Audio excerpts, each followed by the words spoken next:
DK classes 93।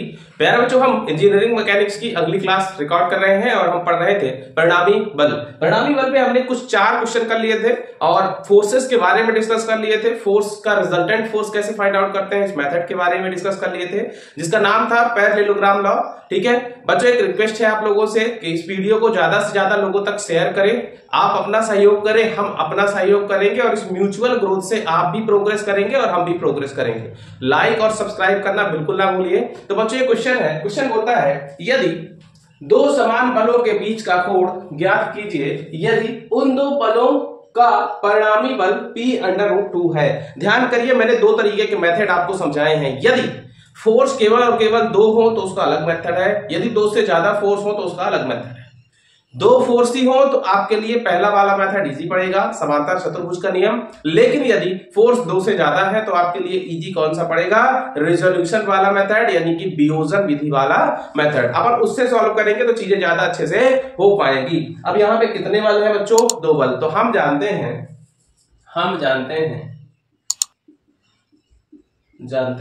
पहली बात तो आप डायग्राम बनाने की भी कोशिश करें, और डायग्राम अगर बना देते हैं तो आपके मार्क्स जो है थोड़ी से एक्स्ट्रा हो जाते हैं। तो मान के चलते हैं 2 फोर्स P और P है और इनके बीच का कुछ एंगल है theta.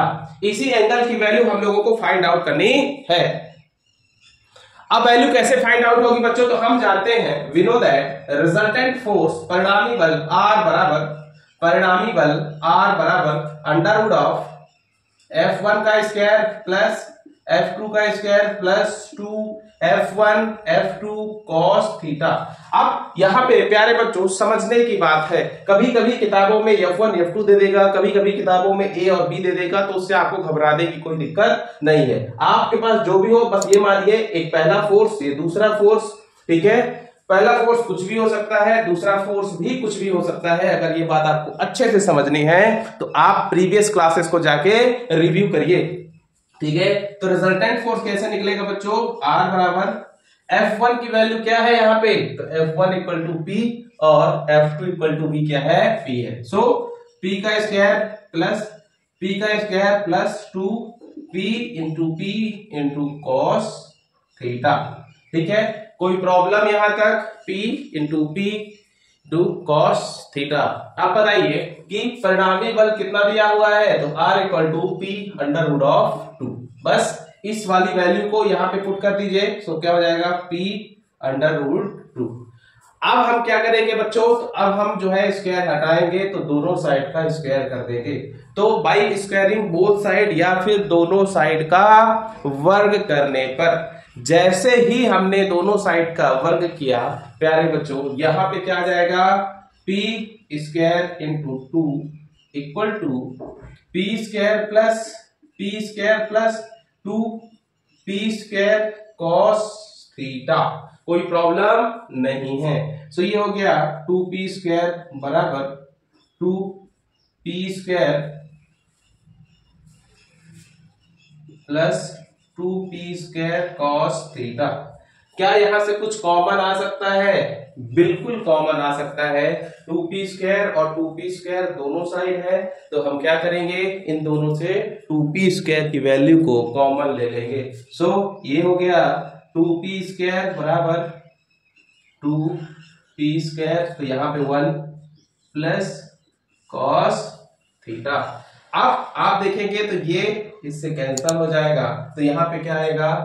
1 equal to 1 plus cos theta. 1 equal to 1 plus cos theta. ये एक इधर जाके माइनस हो जाएगा, तो 1 minus 1 equal to cos theta. So 1 minus 1 equal to cos theta. तो प्यारे बच्चों 1 minus 1 0 equal to cos theta. आप क्या करेंगे यहां पे? तो सूचित करता है। ठीक है, अगर हम चाहें तो इसको लिख सकते हैं cos थीटा बराबर 0, तो थीटा बराबर cos इनवर्स 0। अब आप लोग बताइए कि थीटा की वैल्यू क्या रखें cos में कि एंगल कितना, वैल्यू कितनी आ जाए? 0। तो हम जानते हैं cos 90 की वैल्यू कितनी होती है?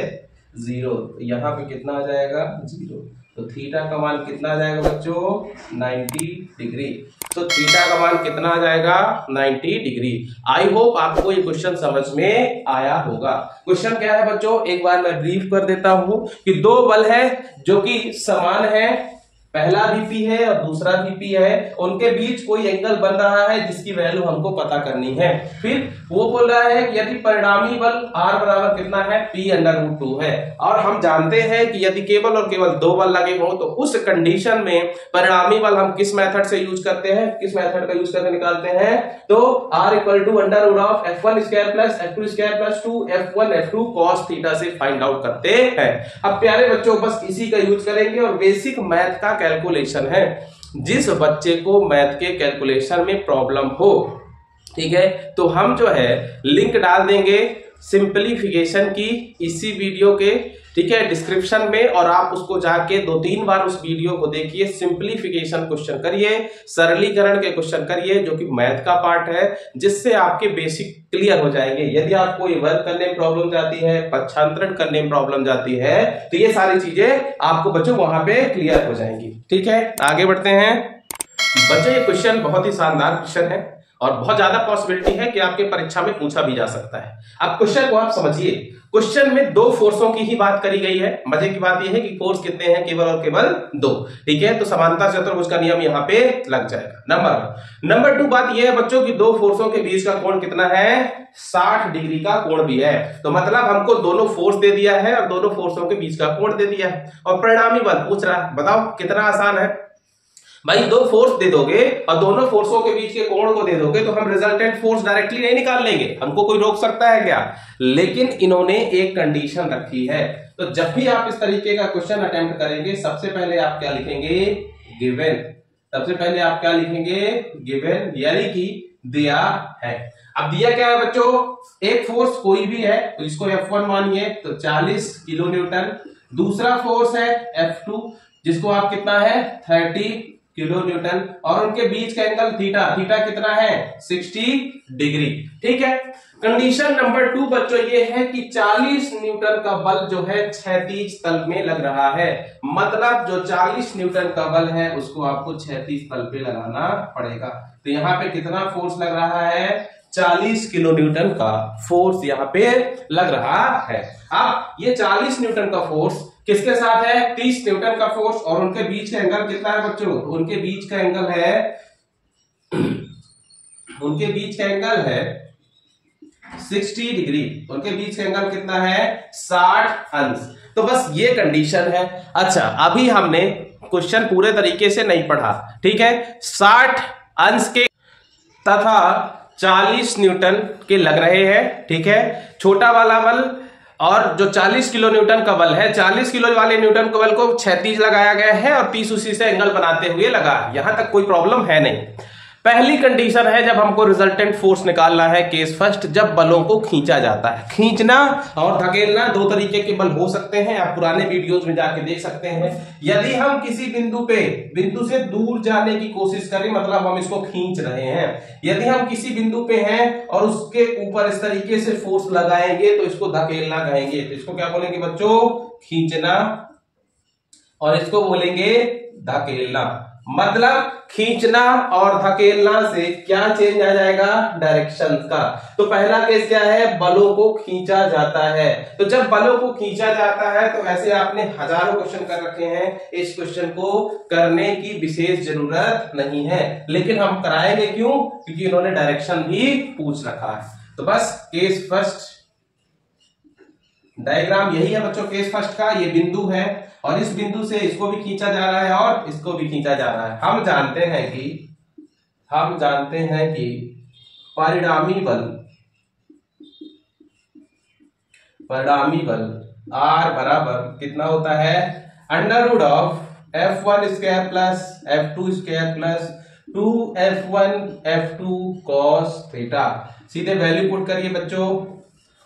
F1 कितना है 40, तो 40 का स्क्वायर प्लस 30 का स्क्वायर प्लस 2 × 40 × 30 × cos 60।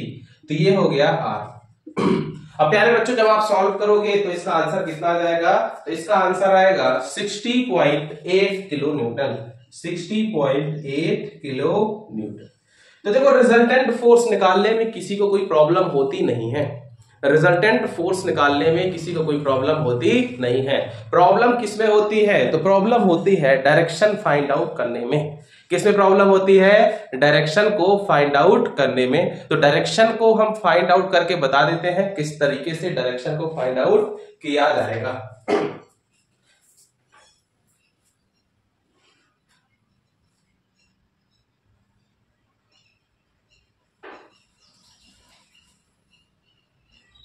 तो देखिए बच्चों, रिजल्टेंट फोर्स कहां पे आएगा, तो रिजल्टेंट फोर्स इन्हीं के बीच में आएगा।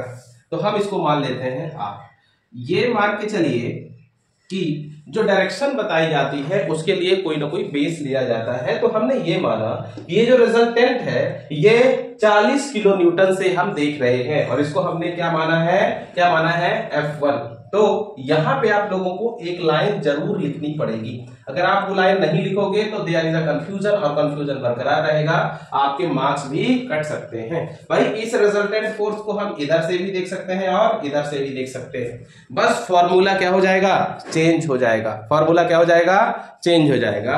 तो लिखोगे सबसे पहले माना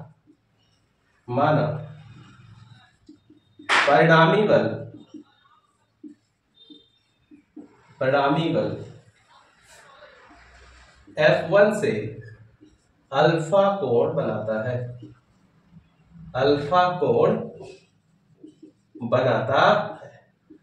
बस जब अल्फा कोण बनाता है तो आप लोग फॉर्मूला जानते ही हैं, क्या होता है, tan अल्फा इक्वल टू, हमने बताया था F2 upon F1 plus F2।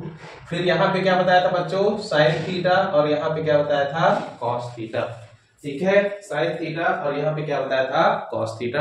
अब इस पे आप वैल्यू रखिए। F2 की वैल्यू कितनी है बच्चों, तो F2 की वैल्यू है 30 साइन थीटा, मतलब इन दोनों के बीच का एंगल कितना है, 60 अपॉन F1 कितना है, तो F1 है 40 प्लस 30 कॉस 60।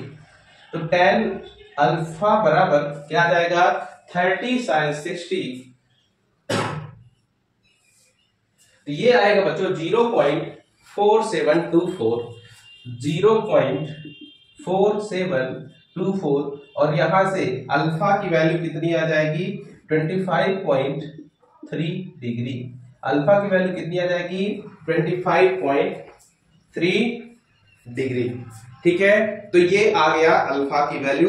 मतलब ये कौन सा केस है, जब हम फोर्स को खींच रहे हैं। ये केस नंबर फर्स्ट समाप्त हो गया। अब केस नंबर 2 बच्चों, केस नंबर 2। ठीक है, इस डायग्राम को भी रख कर देते हैं और केस नंबर 2 को सॉल्व करते हैं।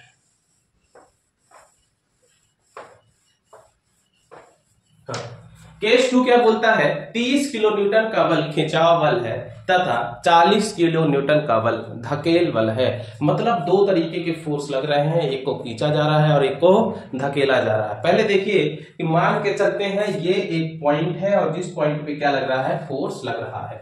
40 का तो 36 है, तो 36 को तो आप बना ही दो और यहाँ पे वैल्यू भी लिख दो 40 किलो न्यूटन। अब सोचिए 40 किलो न्यूटन का बल धकेल है, तो धकेलने के लिए हमको उस बिंदु पे फोर्स लगाना पड़ेगा कि नहीं लगाना पड़ेगा। सोचिए उस बिंदु पे फोर्स अप्लाई करना पड़ेगा कि नहीं करना पड़ेगा, करना ही पड़ेगा भाई। जैसे मान के चलिए ये एक बॉटल है, इस बॉटल में दो तरीके के फोर्स लग सकते हैं। या तो इसको हम धकेलना है तो ऐसे इस पे धक्का लगाएंगे, जैसे ट्रैक्टर वाहन किसी भी वाहन को अपन धक्का लगाते हैं। एक तो काम ये हो सकता है, अगर इसको खींचना है तो पकड़ के कैसे खींचेंगे, तो खींचने के लिए दूर साइड भागने का प्रतीत होगा। देखो खींच रहे हैं तो हम इधर जा रहे हैं और धकेल रहे हैं तो इसी बॉडी के साथ मूव कर रहे हैं। तो 40 किलो न्यूटन वाला बल धकेल बल है, मतलब ये इसको धक्का लगा रहा है इस पॉइंट पे, पहली चीज। दूसरी चीज 30 किलो न्यूटन का बल खिंचाव बल है, तो खींचने के लिए दूर जाना पड़ेगा। तो 30 किलो न्यूटन का बल कौन सा हो गया, ये हो गया। ठीक है, 30 किलो न्यूटन का बल ये हो गया। तो हमने 40 का बल भी बना दिया है और 30 का बल भी बना दिया है। अब मजे की बात ये है कि 40 और 30 दोनों के बीच का जो एंगल है उसमें क्या चेंजेस आ जाएंगे वो हमको थोड़ी सी समझना पड़ेगा।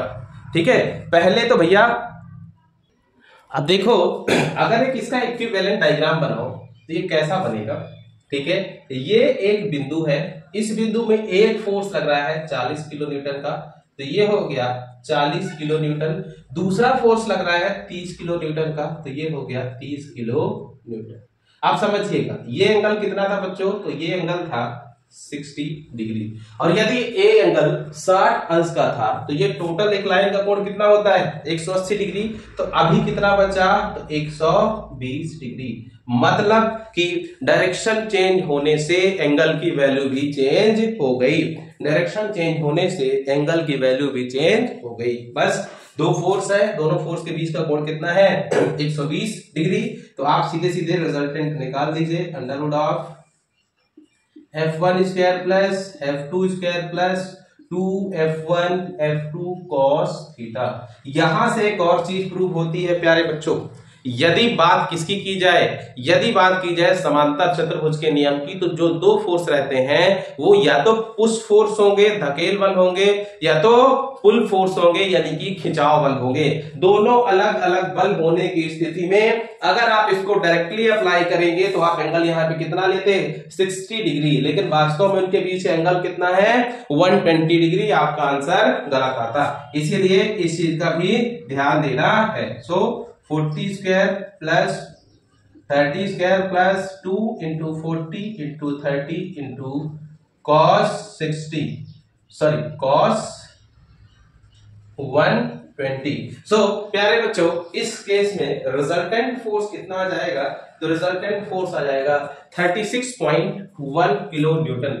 36.1 किलो न्यूटन। क्या बोर्ड नहीं आ रहा क्या, 36.1 kilo Newton. So first part हमारा हो गया है समाप्त। अब क्या बचा, ठीक है, अब हमारा बचता है डायरेक्शन। सो डायरेक्शन के लिए फिर से मान लो कि ये दो फोर्स है, ये रिजल्टेंट कहीं यहां बन रहा होगा। देखो रिजल्टेंट जो होगा ज्यादा फोर्स की तरफ झुका हुआ होगा हमेशा। तो मान लो कि F1 से कितना एंगल बना रहा है, अल्फा एंगल बना रहा है। F1 से कितना एंगल बना रहा है, अल्फा एंगल बना रहा है। ठीक है, तो लिखो यहां पे माना, ठीक है, इसको भी रफ कर देते हैं, इसका क्या ही काम है। ठीक है, हाँ।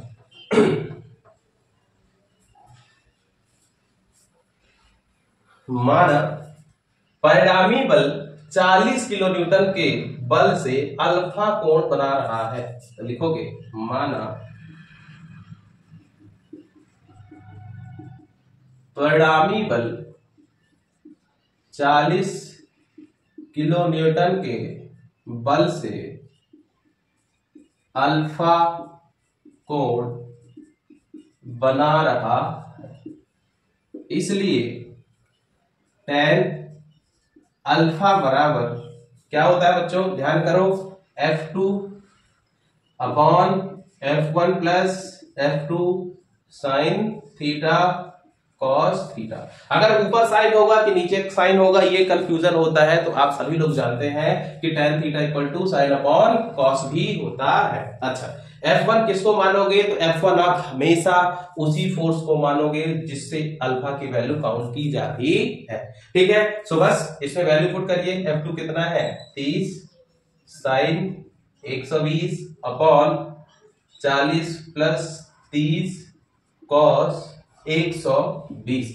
जैसे ही प्यारे बच्चों आप सॉल्व करेंगे तो अल्फा की वैल्यू कितनी आएगी, अल्फा की वैल्यू आ जाएगी 46.1 डिग्री। 46.1 degree, 46.1 degree. अल्फा की वैल्यू कितनी आ गई 46.1 डिग्री। इसी के साथ ये क्वेश्चन आपका समाप्त होता है। आई थिंक आपको आज की क्लास में मजा आया होगा। प्यारे बच्चों अब जाते जाते एक शायरी आप लोगों के लिए। बच्चों जैसे कहते हैं कि अगर सूर्य की तरह चमकना है तो जलना तो पड़ेगा, तो एक इसमें एक बात याद आती है मेरे को, मैं आप लोगों को सुना देता हूं कि राह संघर्ष की जो चलता है, राह संघर्ष की जो चलता है वही संसार को बदलता है। राह संघर्ष की जो चलता है वही संसार को बदलता है। और जिसमें जज्बा होता है रातों से जंग जीतने का, जिसमें जज्बा होता है रातों से जंग जीतने का, वही सुबह सूरज बनकर चमकता है। तो इसी के साथ मैं आज की क्लास समाप्त समाप्त करता हूं। आई होप आपको आज की क्लास में मजा आया होगा। बच्चों दबा के लाइक करें, सब्सक्राइब करें, शेयर करें, हमारा सहयोग करें। मिलते हैं अगली क्लास में फुल ऑफ एनर्जी के साथ। धन्यवाद।